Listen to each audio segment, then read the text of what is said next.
Good morning. Celkon mobile సమర్పిస్తున్న business breakfast షోకి స్వాగతం. Looking forward to the day of rate hike.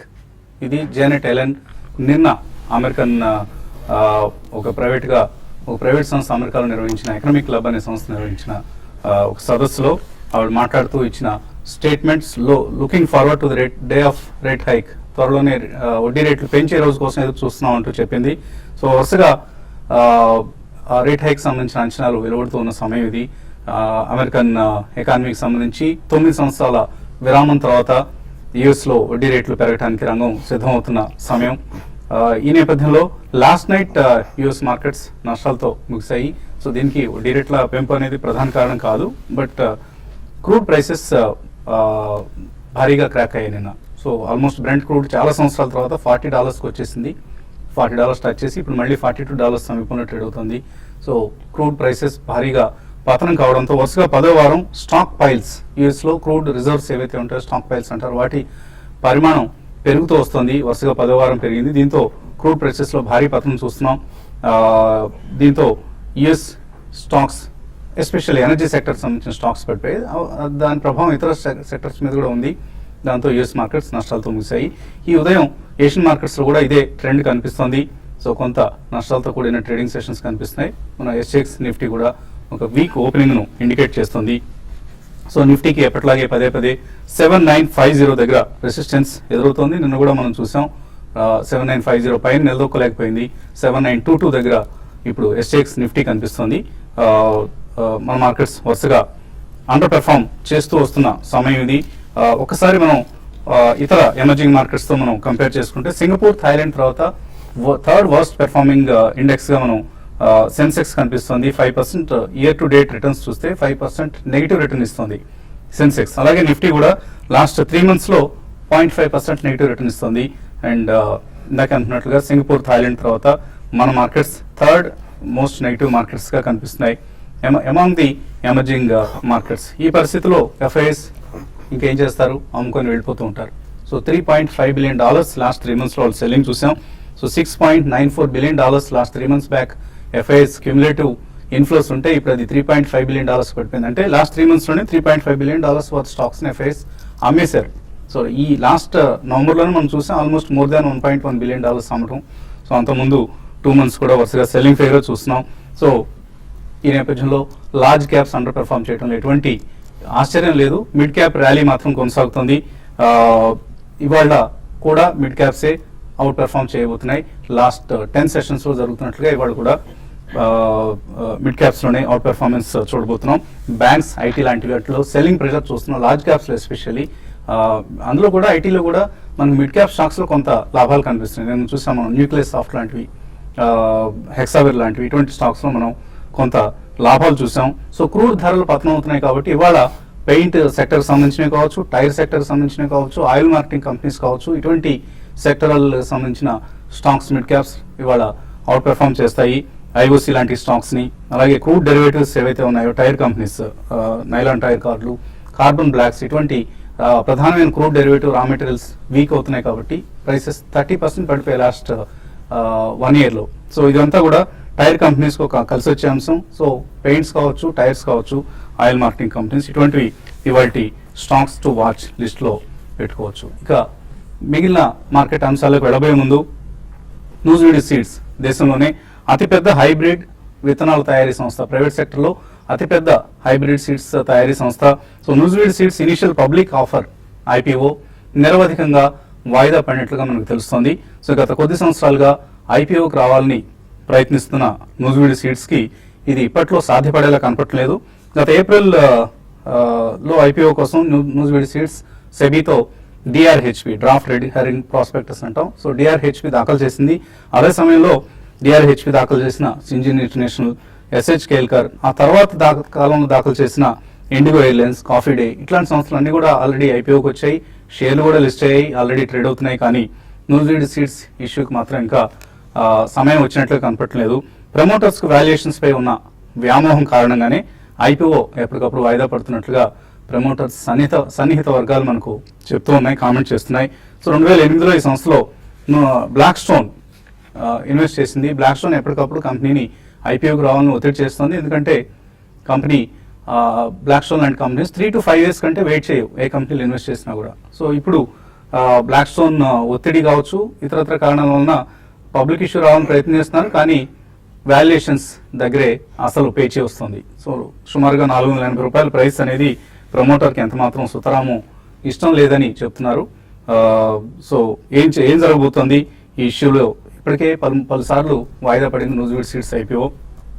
అందులో ఇంకొక మెయిన్ ఇష్యూ కూడా ఉంది. మోన్సాంటోతో ఈ కంపెనీకి ఒక ట్రేడ్ ఫీజ్ వివాదం కూడా ఉంది. ఈ కంపెనీ ఒక్కటే కాదు, కావేరీ సీడ్స్ ఇతర కంపెనీస్ కూడా ఉంది. సో ఈ అంశాలన్నీ కూడా IPO మీద ప్రతికూల ప్రభావం చూపిస్తున్నట్లుగా చెప్తున్నారు. ఈ పరిస్థితి గురించి అనలిస్ట్ బాలాగారు అంటారు అడుగుదాం. సో బాలాగారు, IPOకి రావాలని నూజివీడ్ సీడ్స్ చాలా కాలం ప్రయత్నం చేస్తున్నారు, కానీ రాలేకపోతుంది. ఒకటి వాల్యుయేషన్స్ మీద ఉన్న వివాదం కావచ్చు, ప్రమోటర్స్ కి కొద్దిగా ఆశ ఎక్కువగా కనిపిస్తుంది, కానీ మార్కెట్ కండిషన్స్ అందుకు అనుకూలంగా లేవు. కావేరీ సీడ్స్ లాంటివి బాగా మనం ధర పతనం కావడం చూసాం. సో ఈ నేపథ్యంలో నూజివీడ్ సీడ్స్ IPO అసలు ఇప్పట్లో వచ్చే అవకాశాలు కనిపిస్తున్నాయి.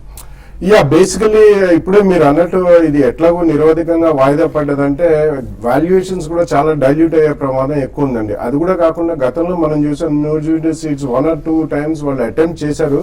అంటే గతంలో మనకి 2008 తర్వాత we had reasonably good markets. అందులో మనం కావేరీ సీడ్స్ లిస్ట్ అయిన తర్వాత కూడా ఆల్మోస్ట్ వాల్యుయేషన్ అబౌట్ 5,000 రూపీస్ దాకా వెళ్ళడం కూడా చూసాం మనం. తర్వాత స్ప్లిట్ అయింది, ఇప్పుడు అబౌట్ 400 to 500 రూపీస్ మధ్యలో ఉంది.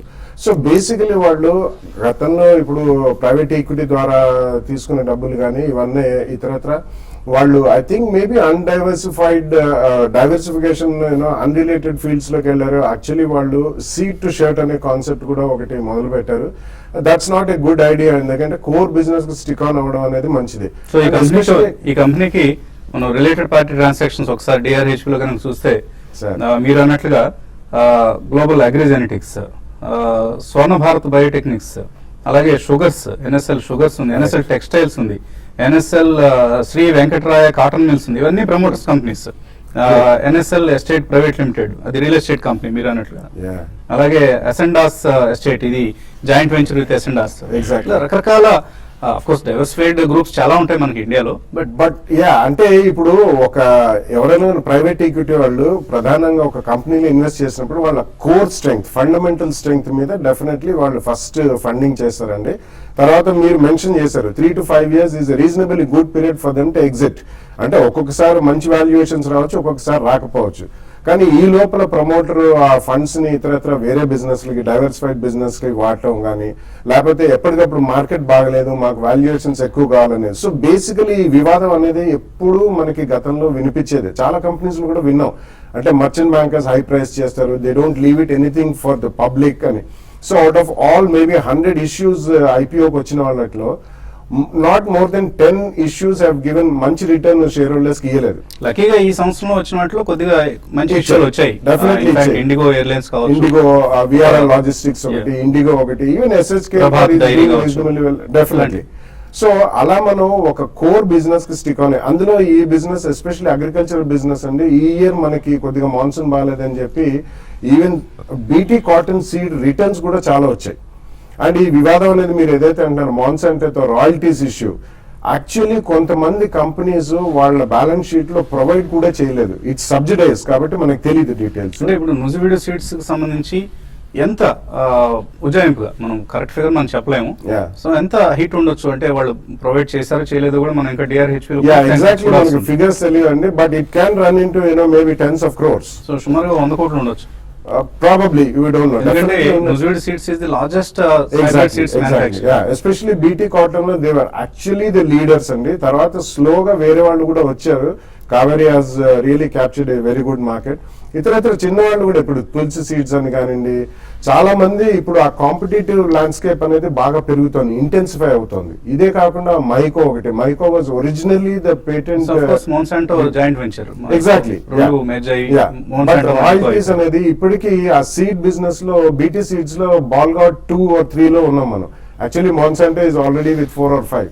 సో ఒకవేళ ఈ వివాదం మాన్సాంటోకి 1 and 2 కి పరిమితమైంది ఈ వివాదం. కరెక్ట్. సో ఒకవేళ అటువంటి దాంట్లో దానికి ఏదైనా అయితే కంప్లీట్లీ BT కాటన్ సీడ్ అనేది దెబ్బతినే ప్రమాదం కూడా ఉందండి. ఎందుకంటే they may suddenly say we are getting on to the next level of seeds. So ఇవన్నీ కూడా ప్రొవైడ్ చేయలేదు చాలా మంది. అండ్ ఇదే కాకుండా ఇంకొక ప్రధానమైన కారణం కూడా ఉంది. చాలా మంది మేము చేసేది అగ్రికల్చరల్ బిజినెస్, ఎందుకంటే వీళ్ళు చాలా మటుకు ల్యాండ్ దాన్ని ఫార్మర్స్ దగ్గర లీజ్ తీసుకుని వాళ్ళు అందులో సీడ్ ప్రాపగేషన్ చేసి సీడ్స్ అమ్ముకున్నారు. బట్ ఈ వివాదం కూడా ఉంది, చాలా మంది దానికి కూడా ప్రొవైడ్ చేయలేదు. సో ఇవన్నీ కూడా మనకి unless it's public listed company మనకి ఎగ్జాక్ట్ డీటెయిల్స్ తెలియదు. But definitely it's wrong step అండి. అండ్ ఎప్పటికప్పుడు మనం లిస్ట్ చేసుకున్న తర్వాత కంపెనీ సక్రమంగా నడిపించుకుంటే market itself will give exactly good valuation.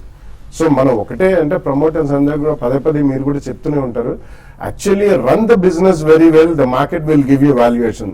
Does the అది ఎప్పుడైనా ప్రమోటర్ ఇంటిగ్రిటీ పెర్ఫార్మ్ చేస్తే చాలు, ఎగ్జాక్ట్లీ కంపెనీకి ఆల్మోస్ట్ ఆటోమేటిక్ గా మార్కెట్ లో అదే వాల్యుయేషన్ తప్పకుండా అండి. ఎందుకంటే this is always a chicken and egg situation. Is it the stock price that runs the business or is it the business that pushes up that stock price అని.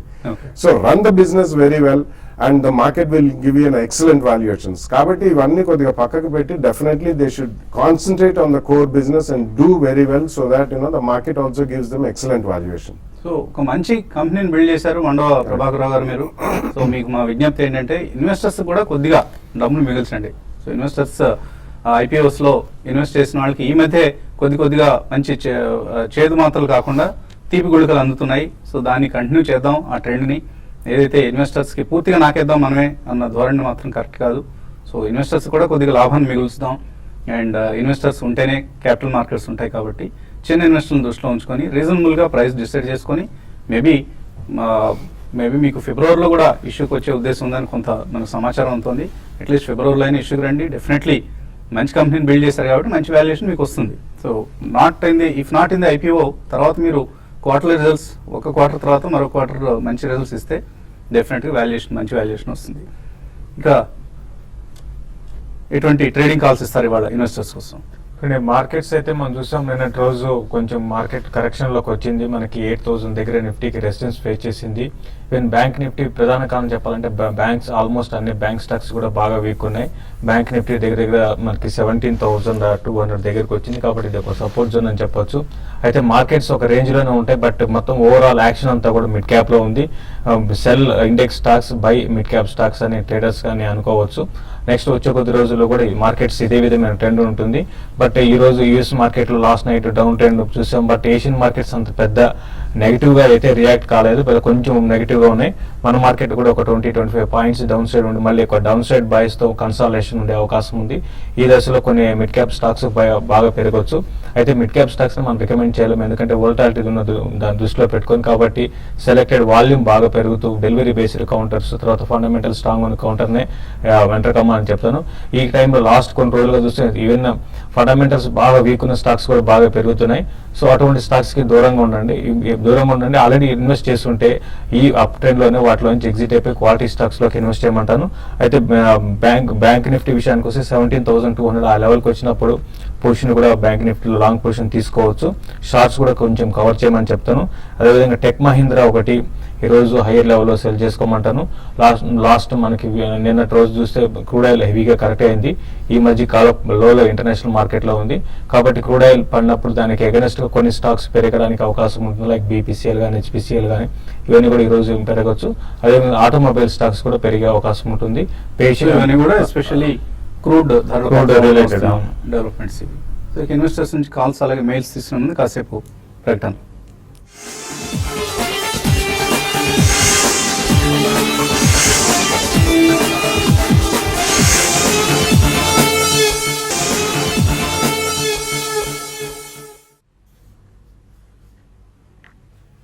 Silicon mobiles సమర్పిస్తున్న business breakfast తిరిగి స్వాగతం. Stocks and news లో ఇవాళ Wipro, Aditya Birla Nuvo, Dena Bank, Ajanta Pharma, Kalpataru Power, Sun Pharma, Thomas Cook ఇటువంటి stocks active గా ఉండబోతున్నాయి. So ఈ స్టాక్స్ లో ట్రేడింగ్ యాక్షన్ అన్లిమిటెడ్ గా కనిపిస్తుంది. కాలర్స్ లైన్ ఉన్నారు. కృష్ణారెడ్డి హైదరాబాద్ నుంచి. హలో కృష్ణారెడ్డి, అడగండి. Hello, good morning sir. Morning అండి, అడగండి. సార్ ఇది మన ఎన్సీసీ ఒకటి 2000 షేర్స్ ఉన్నాయి సార్ 78 లో. అలానే వినతి ఆర్గానిక్స్ 415 లో ఒక 200 షేర్స్ ఉన్నాయి సార్. అది హోల్డ్ చేయమంటారా? అంటే కొంచెం తిరగట్లేదు, దాదాపు నేను 1 మంత్ అయింది. రెండు కూడా మంచి స్టాక్స్ అండి. NCC among infrastructure stocks, especially మనకి AP based stocks they doing reasonable well. ఉన్న వాటిలో I think we should really మంచి NCC or performance. HCC? 78 rupees అన్నారు. It Okay. should be NCC. Okay. So definitely I think you can hold that అండి. Vinati Organics is also a very good company with an excellent management అండి, and crude petroleum పతనం అనేది వాళ్ళకి definitely దోహదపడుతుంది. In some of the chemicals they do, they are leaders in the world, number one or two chemicals లో. And definitely పోను వాళ్ళ expansion కూడా బాగుంది. Excellent management with very good pedigree and good. మీరు 415, 420 కొన్నా డజంట్ మ్యాటర్, 20-30 రూపీస్ పడ్డా మంచి company. So definitely you can continue to hold. రెండు కూడా హోల్డ్ చేయండి. తర్వాత కాలం నంద్యాల నుంచి శ్రీనివాసరావు. హలో శ్రీనివాసరావు, అడగండి. హలో సార్, నమస్తే సార్. నమస్తే, అడగండి. ఈ జేఎస్డబ్ల్యూ స్టీల్ ఈ టైంలో స్టార్ట్ కొన్నా సార్, సెల్లింగ్ చేస్తారు. సో జేఎస్డబ్ల్యూ స్టీల్లో ఆయన ట్రేడింగ్ చేద్దాం అనుకున్నారు, కొనొచ్చా అమ్మచ్చా ఇక్కడ? చూడండి, ఇప్పుడు జేఎస్డబ్ల్యూ స్టీల్ మీరు కొనడానికే అవకాశం ఉందని కొనుక్కోవచ్చు. బట్ అయితే లాస్ట్ 2-3 రోజులుగా చూస్తే మొత్తం ఆల్మోస్ట్ అన్ని steel companies, even commodity base stocks అన్ని కూడా బాగా పెరిగాయి. బట్ ఈ లెవెల్లో కొంత రెసిస్టెన్స్ అనేది ఉంటుందండి. కాబట్టి నా ఉద్దేశం ప్రకారం దీన్ని అవాయిడ్ చేయండి.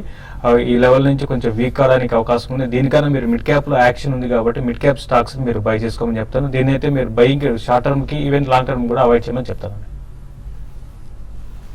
రమణమూర్తి మెయిల్ పంపించారు. ఆయన దగ్గర టెక్నిక్ క్రానికల్, జియోడెసిక్, కాటన్స్ రిటైల్, ఎవాన్ కార్ప్, గ్లోరీ పాలీఫిల్మ్స్, ఆస్ట్రల్ కోక్ ఇలాంటి చాలా షేర్లు అన్ని పిచ్చి షేర్లు కూడా చాలా ఉన్నాయి. గుజరాత్ ఎన్ఆర్ఈ కోక్ లాంటివి. ఏం చేయాలి? No, majority even cotton retail కానివ్వండి, Deccan Chronicle, everything I think it's a portfolio which you have to immediately sell అండి. whatever మీరు losses, definitely you have to take a lot of losses, but me selection of portfolio I think is exclusively price based. కాబట్టి don't get attracted by price points. Go with quality companies అండి. try to shuffle your entire so portfolio. మీరు అన్ని కూడా ఈ penny stocks 5 రూపాయలు 10 రూపాయలకి ఉన్నాయి కదా, పెరగపోతాయని ఆశతో కొన్న స్టాక్స్ ఇవన్నీ కూడా అన్నిటిలోంచి బయటకు వచ్చేయండి. అండ్ ఓబుల్ రెడ్డి అడుగుతున్నారు, ఐడిఎఫ్సి కొన్నారైనా 141లో హోల్డ్ చేయొచ్చా, మరి కొంతకాలం సెల్ చేసేయచ్చా? కొంతకాలం హోల్డ్ చేయండి. అంటే ఇప్పుడే మనకి చూస్తున్నాం కొంచెం కన్సాలిడేషన్ లో ఉంటున్నాయి రెండు, IDFC and IDFC bank. Long term కోసం అయితే హోల్డ్ చేయండి. షార్ట్ టర్మ్ మాత్రం ఒక రేంజ్ లో ఉండే అవకాశం ఎక్కువ ఉందండి. సుధాకర్ రావు అశోక బిల్డ్కాన్ 183 రూపాయలు కొన్నారు. 1 year లో 300 రూపాయలు అవుతుందా? చూడండి, అశోక బిల్కాన్ మనం దీపావళి రోజు రికమెండ్ చేసిన స్టాక్ అంటే ఇప్పుడు మనం చూస్తే 194 దగ్గర ట్రేడ్ అవుతుంది. డెఫినెట్ గా మీరు హోల్డ్ చేయండి. మల్టీ బ్యాగర్ అవుతుందని చెప్పలేం కానీ బట్ స్టడీగా అప్ ట్రెండ్ ఉండే అవకాశం ఉంది. డేట్ చాలా తక్కువ ఉంది. ఈవెన్ రిజల్ట్ కూడా చాలా స్ట్రాంగ్ ఉంటున్నాయండి. విజయ్ హైదరాబాద్ నుంచి అడుగుతున్నారు, టీడబ్ల్యూఎల్ ఇది టిటగర్ వ్యాగన్స్ అనుకుంటాను, ఇక్కడ తీసుకోవచ్చా? They are all railway related stocks and recently we have seen huge investments coming into railways. కాబట్టి మీకు లాంగ్ టర్మ్ ఒకవేళ ఆలోచన ఉంటే at least 3 years plus 2-3 years plus 2 or 3 price points లో కొనండి, బట్ హ్యావ్ సమ్ పేషెన్స్. తీసుకోండి. చాలా మొన్న కూడా వచ్చింది ఎఫ్డిఐ వచ్చే అవకాశం ఉంది భారీగా. ఒక 50,000 కోట్ల రూపాయలు ఎఫ్డిఐ రాబోతుంది ఈ సెక్టర్లో కొన్ని వాటితో. ఇటువంటి స్టాక్స్ అన్నింటిలో కూడా మనం హైట్ అండ్ యాక్షన్ చూస్తున్నాం. జాఫర్ బాషా నిఫ్టీ 8200 కాల్ ఆప్షన్ ఉంది, అలాగే 7700 పుట్ ఆప్షన్లో షార్ట్ పొజిషన్ ఉంది. ఏం చేయాలి? అంటే మీరు ఇప్పుడు హెడ్జింగ్ లో ఉన్నారంటే మార్కెట్స్ ఒకటి నెక్స్ట్ వచ్చే కొద్ది రోజుల్లో కూడా మార్కెట్ రేంజ్ బోన్ లైన్ ఉండే అవకాశం ఉంది. కాబట్టి ఇటువంటి టైంలో ఏంటంటే మీకు ఆప్షన్స్ అనేది పెద్దగా వర్కౌట్ కాకపోవచ్చు అండి. దాని దృష్టిలో పెట్టుకొని ఆయన హెడ్జింగ్ చేసుకోలేదు. ఒకటి లాంగ్ పొజిషన్ కాల్ ఆప్షన్ ఉంది, పుట్ ఆప్షన్ కూడా short position. Put option short position అంటే ఇంకా అక్కడ నుంచి మార్కెట్ పడదని అని బెట్టింగ్ లో ఉన్నారు. కాబట్టి హెడ్జింగ్ చేసినా కూడా ఇప్పుడు కాల్ ఆప్షన్ అయితే చాలా దూరంలో ఉంది. 80-100 అంటే 300 పాయింట్స్ ఇప్పట్లో మార్కెట్ పెరగకపోవచ్చు అండి. కాబట్టి పిఎం తగ్గుతుంది. ఏదైనా మాత్రం షార్ట్ కవరింగ్ వచ్చినప్పుడు మీరు కాల్ ఆప్షన్ నుంచి ఎగ్జిట్ కమ్మని చెప్తాను. Suresh Kumar, spice jet, global spirit ఈ రేట్లో తీసుకోవచ్చా షార్ట్ టర్మ్ కోసం? స్పైస్ జెట్ అయితే రీసెంట్ గా చూస్తే 20 రూపీస్ నుంచి మనకి దగ్గర 80 రూపీస్ దాకా వచ్చింది. ఇంకా ట్రెండ్ అప్ ట్రెండ్ ఉందండి. స్పైస్ జెట్ 80 కానీ క్రాస్ అయిందంటే 94-95 దాకా రావడానికి అవకాశం ఉంది. స్పైస్ జెట్ మీరు కరెంట్ లెవెల్స్ తీసుకోవచ్చండి. రాజలక్ష్మి అడుగుతున్నారు, Bata India current price long term కోసం తీసుకోవచ్చా, అవాయిడ్ చేయొచ్చా? Long term it's a good bet అండి. అంటే రీసెంట్లీ మనం చాలా స్టాక్ పరంగా కూడా మంచి కరెక్షన్ చూసాం అండ్ బిజినెస్ లో కూడా వాళ్ళు కంప్లీట్లీ రీఆర్గనైజ్ చేశారు. Long term it's a good bet, buy it in 2 price points. అలాగే కమల్ అడుగుతున్నారు సూపర్ హౌస్ 224లో హోల్డ్ చేస్తున్నట్ట యావరేజ్ చేయొచ్చా 6 months కోసం? 6 months కోసం యావరేజ్ అంటే రీసెంట్లీ కూడా అది కొద్దిగా పెరిగిందండి, మేబీ అబౌట్ 15-20 రూపీస్ పెరిగింది, 150-160 నుంచి 180 దాకా. ఇట్స్ డీసెంట్ కంపెనీ అండి. సో సెకండ్ ప్రైస్ పాయింట్ లో కొనండి, but 6 months is too short period. Rupee కూడా క్షీణిస్తుంది కాబట్టి definitely they are one of the largest exporters of leather and leather related products. Ganapathi అడుగుతున్నారు Reliance Power, Adani Power short term కోసం ఎలా ఉంటాయి ఇవి? షార్ట్ టర్మ్ కి అంత ఎంకరేజింగ్ గా లేవండి, బట్ కొంచెం రీసెంట్ కొంత పెరిగాయి. బట్ మీరు ఇటువంటి చాలా మూమెంటమ్ స్టాక్స్ చాలా స్ట్రాంగ్ అప్ అండ్ ఉన్నప్పుడు ఇటువంటి స్టాక్స్ లో మీరు బై చేయడం అనేది షార్ట్ టర్మ్ కి అంత మంచిది కాదు. దీనికన్నా వేరే స్టాక్స్ మీరు సెలెక్ట్ చేసుకోమని చెప్తాను. విరించి టెక్నాలజీస్ ఎందుకు పెరుగుతోంది? నవీన్ వరంగల్ నుంచి. స్పెక్యులేషన్ ఉంటుందండి, ఎవరో స్పెక్యులేట్ చేస్తూ ఉంటారు. సో ఆ రీజన్స్ వల్ల ఇటువంటి కంపెనీలన్నీ కూడా పెరుగుతూ ఉంటాయి. దానికి పెద్దగా కొన్ని కారణాలు వెతుక్కోవాల్సిన అవసరం లేదు. అపోలో హాస్పిటల్స్ 1450లో ఫ్యూచర్స్ లో తీసుకున్నారు Shivaprasad, hold or exit. Apollo Hospitals మీరు హోల్డ్ చేయండి అంటే లాస్ట్ మంత్ నుంచి వీక్ ట్రెండ్ నుంచి కొంచెం అప్ ట్రెండ్ వచ్చింది. 1420 అండ్ 1440 దగ్గర రెసిస్టెన్స్ ఉంటుందండి. అది కానీ దాటిందంటే ఇంకా ఫర్దర్ గా పెరిగే అవకాశం ఉంది. Tummala Pandurangarao, Bharat Forge, RS Software, HCL Tech, Container Corporation ఇవన్నీ హోల్డ్ చేస్తున్నారు, హోల్డ్ చేయొచ్చా? Yeah, I think reasonably good portfolio అండి. ఆర్ఎస్ సాఫ్ట్వేర్ ఒకటి కొద్దిగా రీసెంట్లీ బాగా క్షీణించింది, but even that I think will try to do catch up right now. ఇతరత్ర వేరే మూడు భారత్ ఫోర్జ్, హెచ్సిఎల్ టెక్ ఇవన్నీ కూడా రిటైన్ చేయండి. ఇది ఇవాల్టి సెల్కాన్ మొబైల్స్ సమర్పించిన బిజినెస్ బ్రేక్ఫాస్ట్. మధ్యాహ్నం స్మార్ట్ ఇన్వెస్టర్లో మళ్ళీ కలుద్దాం.